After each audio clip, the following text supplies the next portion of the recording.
Alright friends, this is my desktop gigabyte, very nice one है। हुन चाहिँ एकदमै पुरानो हो यो, आज भन्दा 8 वर्ष अगाडिको मदरबोर्ड हो, तर I'm trying to use because यो चाहिँ त्यति बेला चाहिँ गेमिङको लागि युज गरिन्थ्यो। These are the things है, सुटोबाट हेरौँ हैन। 1066 4GB series को कति GB हो भन्दाखेरि चाहिँ इट्स लाइक 2GB को कार्ड हो। सो 2GB को RAM हो। बोथ यो र यो गरेर चाहिँ इट्स लाइक 2 दुना 4GB छ।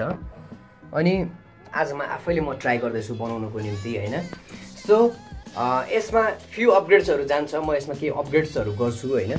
So upgrades will be like यसमा मैले ग्राफिक कार्ड हाल्ने वाला छु हैन।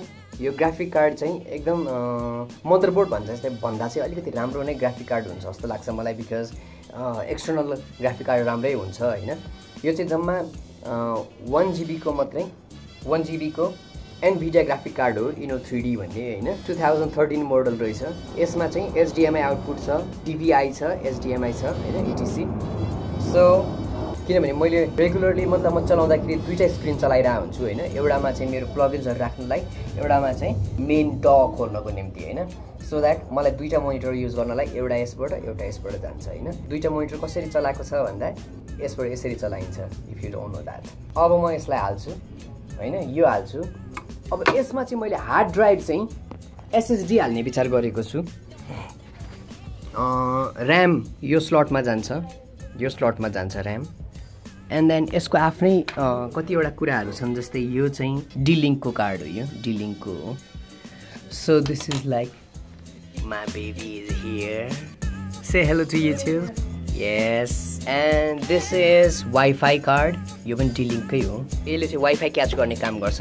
आजकल पुरानोमा चाहिँ तपाईको मदरबोर्डमा यो सिस्टम हुँदैन थियो, त्यही कारणले गर्दाखेरि वाइफाई क्याच गर्ने सिस्टम हुँदैन थियो। एक्सटर्नल हाल्नु पर्थ्यो, यसरी बाहिरबाट हाल्नु पर्थ्यो। यो चाहिँ यो ठाउँमा जान्छ हैन, यसरी जान्छ।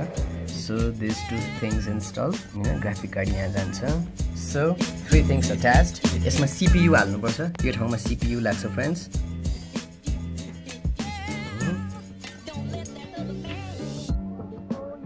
This is Intel Core 2 Duo SLB64 MALAY 85 or something है।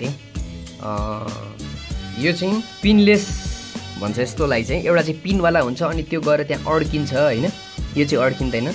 यो हाल्दाखेरि चाहिँ एउटा यसमा कटिङ पोइन्ट हुन्छ नि, यो कटिङ गरेको त्यो चाहिँ मिल्नुपर्छ हैन।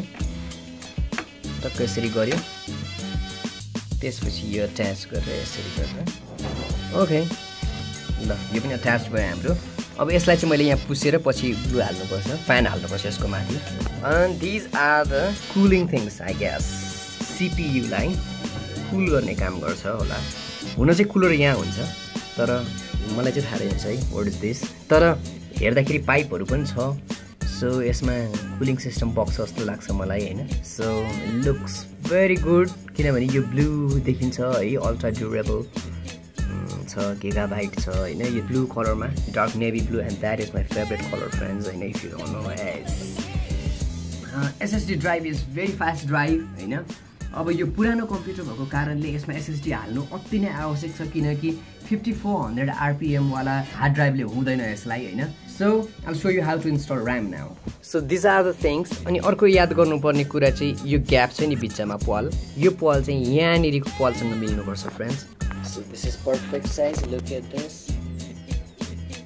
अलिकति प्रेस गर्यो भने त्यसले आफै च्याप्प समात्छ हैन। यस, अब यो इक्वली फिट भयो भने चाहिँ तपाईको यसरी यहाँ लक हुन्छ हैन, च्याप्प यसले समात्नुपर्छ।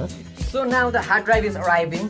Hard drive is bringing my one friend हैन। मैले SSD किनिरहेको छु यसको लागि। सो SSD हालेपछि चाहिँ यो धेरै नै बेटर हुन्छ जहाँसम्म मलाई लाग्छ। त्यसपछि मलाई पावर सकेट चाहिन्छ। Let's go to the shop and let's get some good power supply है त। किन भन्दाखेरि पावर सप्लाई मिलेन भने चाहिँ सामान उड्ने मतलब बिग्रिने सम्भावना हुन्छ, चट्याङहरू पर्ने हुन्छ हैन। कति एकदमै राम्रो पावर सप्लाई हाल्न सक्यो भने तपाईको परफर्मेन्स पनि बढ्छ, because power supply is a main source, you know. Like bike त भयो, तर पेट्रोल हालेन भने कसरी गुड्छ भन्ने टाइपको कुरा हो क्या हैन। Petrol is like like a power supply क्या. So never compromise for the power supply. That should be very good. हैन strong राम्रो हुनुपर्छ है friends. Alright, peace guys.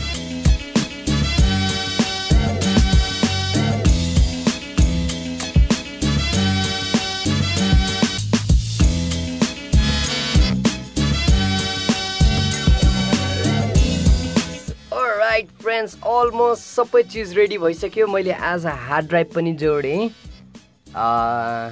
Set hard drive and अस्ति यो जोडिसकेको थिएँ मैले अलरेडी हैन. So graphic card is already there and this blue thing is my favorite one है. अनि I bought the SSD yesterday.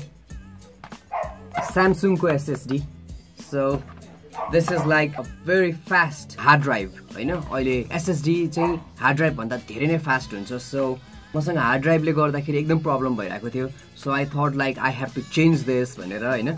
So I got this 500 GB. भित्र देखाउँदाखेरि चाहिँ कम्ती देखाउँदो रहेछ तर नो वरिज मलाई काम गर्नलाई पुगिहाल्छ हैन.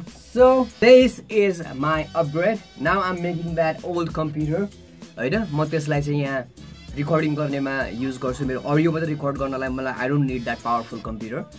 And for my video thing I will need a very good computer. So that मैले अपग्रेड गर्नु कारण त्यही हो.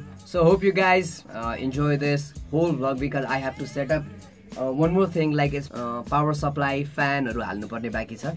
त्यसपछि यो कम्प्युटर रन हुन्छ अनि त्यहाँबाट हामी चेक गर्छौँ है त यसलाई कस्तो हुन्छ है.